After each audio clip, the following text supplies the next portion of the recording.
Holmes, will you stop that?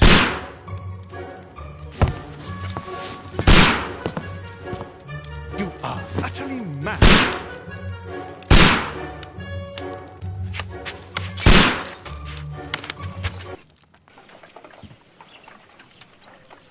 Stop, Holmes! Is that you, Watson? Yes, of course it is. And you almost killed me. Nonsense. I was aiming for the vases. Blindfolded? Watson, quiet, please. I'm trying to concentrate.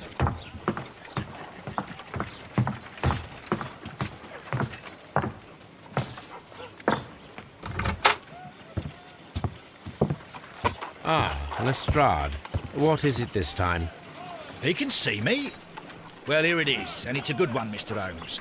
A gentleman by the name of Peter Carey, also known as Black Peter, has been murdered. A sailor, most probably. What happened here? Oh, Mr. Holmes, how could you? It's the only exercise I've had all week. A grateful client from Limoges sent me a vase collection this morning. I couldn't think of a better use for it. You're out of your mind. I missed 4 out of 10. Given you were blindfolded, that was very good. Can I have a try? Am I the only sane one here? I suppose that Watson is right, Inspector. A little brain work would be preferable now. Do please tell us more about Black Peter. Peter Carey, born in 1845 and 50 years old. An ambitious sort, he achieved much success in seal and whale hunting around Scandinavia. Retired in 1884 with a small fortune. He invested his money in a property called Woodman's Lee, near Forest Row in Sussex. It was where he lived for 6 years, and where he was found dead yesterday. Has the investigation already begun? Yes and no. In fact, this crime is so mysterious that I would prefer you to join me down there. Give me half an hour to prepare, Inspector. Take your time and join me there. I have to go through the yard first. The merry men struck again. What have they done this time? They robbed a powder reserve. I'll meet you at Woodman's Lee, Mr. Holmes. I should help Mrs. Hudson here. I also have several appointments that I must keep this afternoon. I shall go alone, then.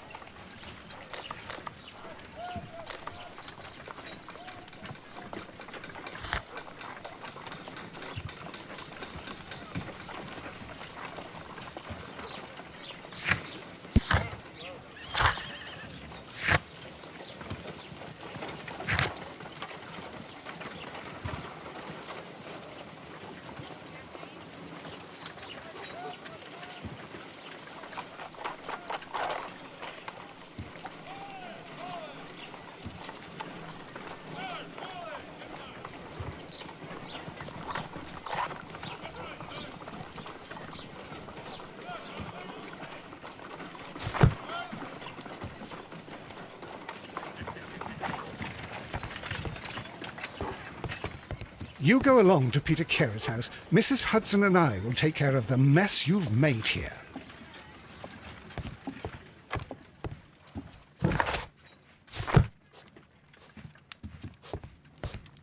Oh, what a mess! What a terrible mess!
Mr. Holmes, I'm over here. Come on.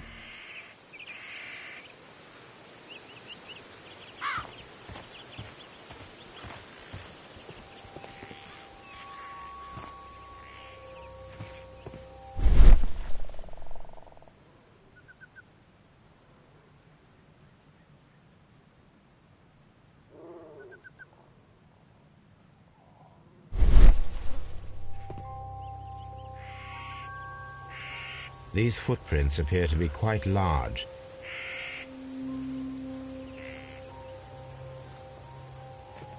It seems that the garden was well maintained.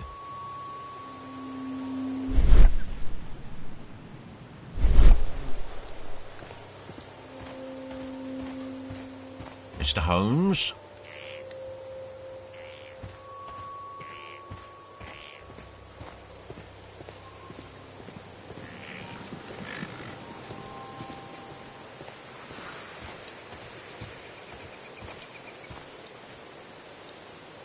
Inspector Lestrade, when will you remove my husband's body? It's sacrilegious to leave him here like this. As soon as we can, Mrs. Carey, I assure you. Allow me to introduce you to Mr. Sherlock Holmes. He's a detective. No doubt you've heard of him. I'll wait for you in front of the cabin, Mr. Holmes.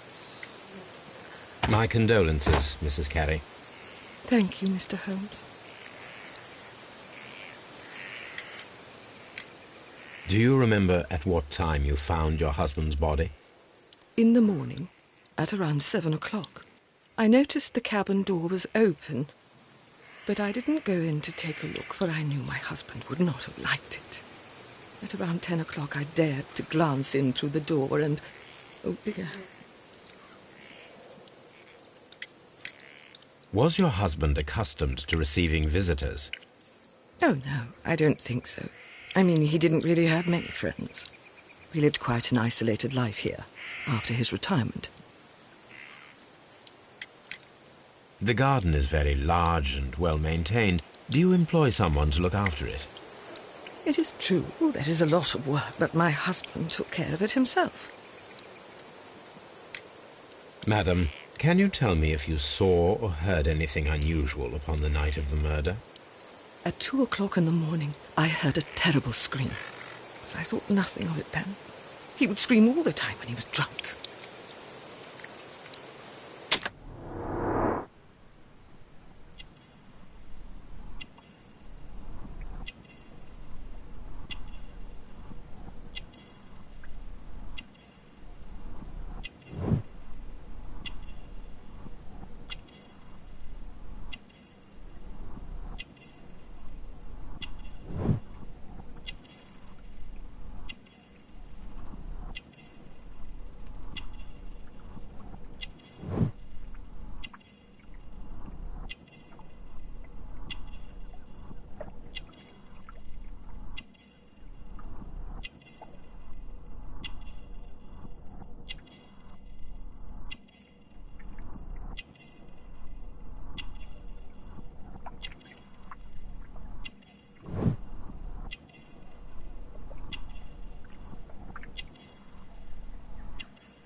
You have indeed suffered a great loss, Mrs. Carey. Nevertheless, I believe it will be less of a burden for you soon.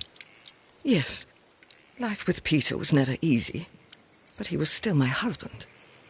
He was different, wasn't he, when you first met him upon your return from Plymouth? Yes, Mr. Holmes. Oh, my goodness, but how do you know about that?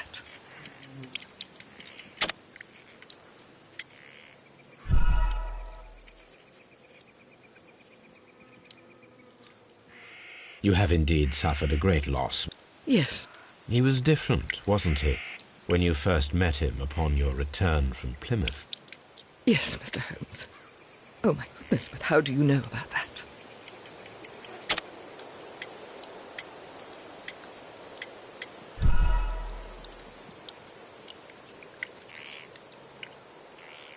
You have indeed suffered a great loss, Mrs. Carey.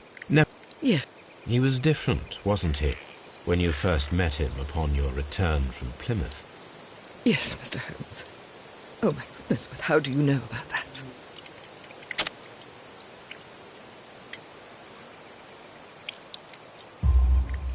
You undertook a pilgrimage to the Cathedral of Santiago de Compostela when you were young.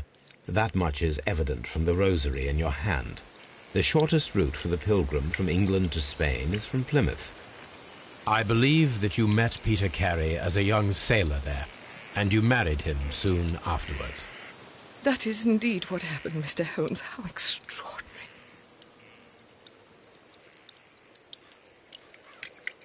Can you please tell me what occurred on the evening of the murder?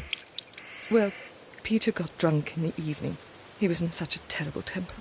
Usually whenever that happened, he'd stay all night drinking in his cabin before passing out. Thank you, madam.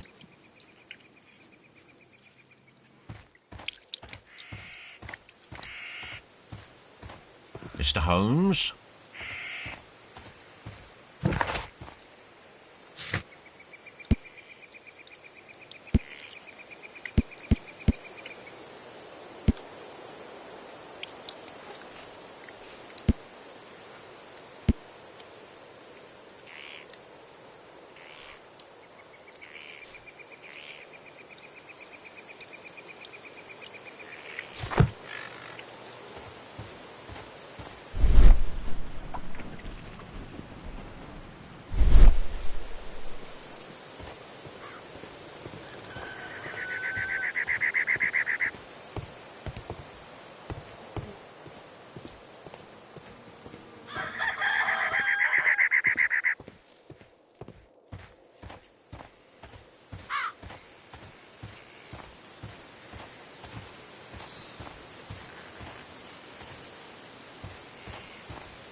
It seems that the garden was well maintained.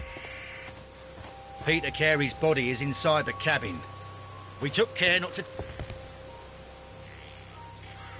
The door is locked. Wait just a moment, Mr. Holmes, and I'll open it. I locked it yesterday to ensure that no one should enter the cabin and tamper with the evidence. Ah, good thinking. Hello, hello, hello. What is it, Lestrade? It seems to me that someone has tried to force it, Mr. Holmes. Let me see.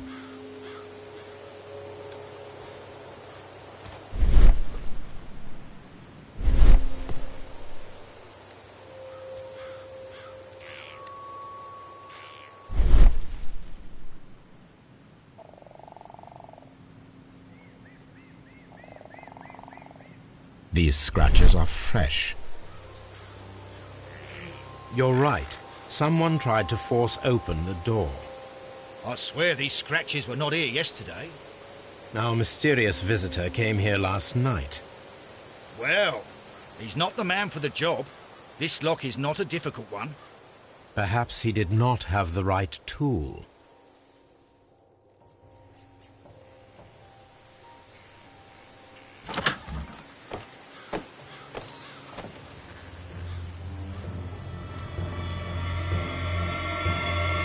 What a terrible way to die.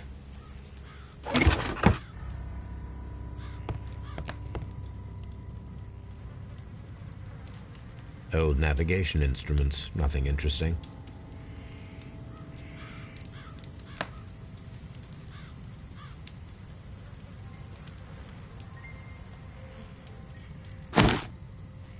Peter Carey's boots. They look to be a size 8.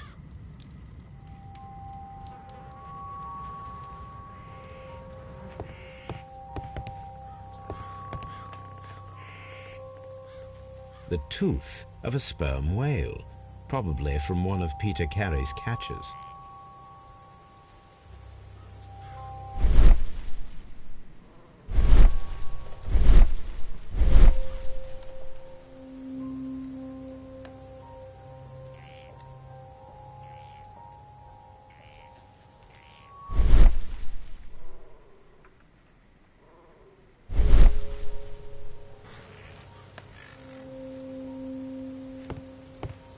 The ship's logs of the Sea Unicorn for the years 1878 to 1884.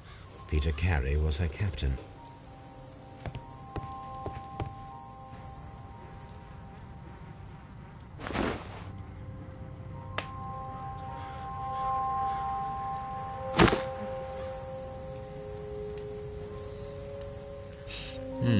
This aroma is familiar, but to recognize it, I must construct my associations in one picture.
Yes, this is a coarse tobacco, quite strong and very popular among sailors.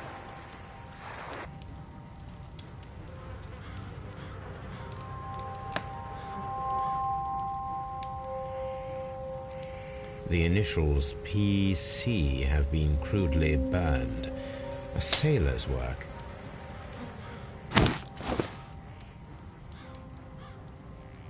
Someone drank from this glass recently.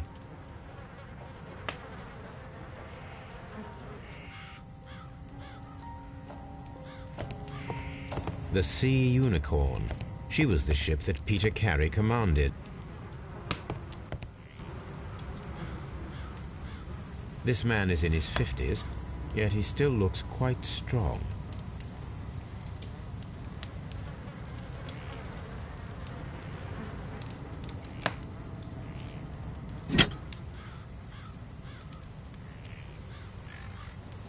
This blood is from the pool underneath the dead body.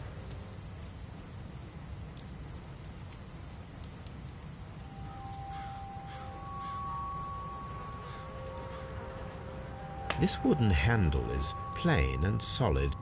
Peter Carey tried to defend himself with this knife, but he did not succeed.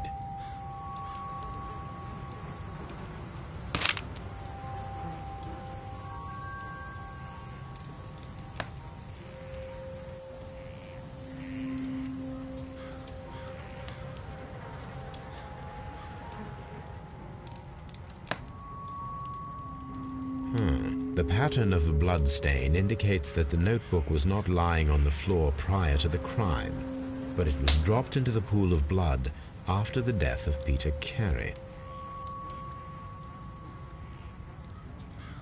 JHN are probably the initials of the owner of this notebook.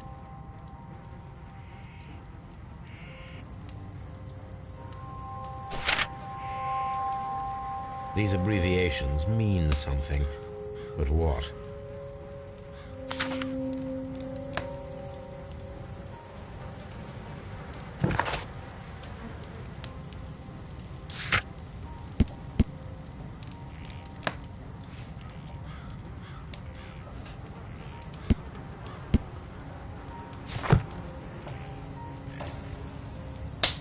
Peter Carey was fully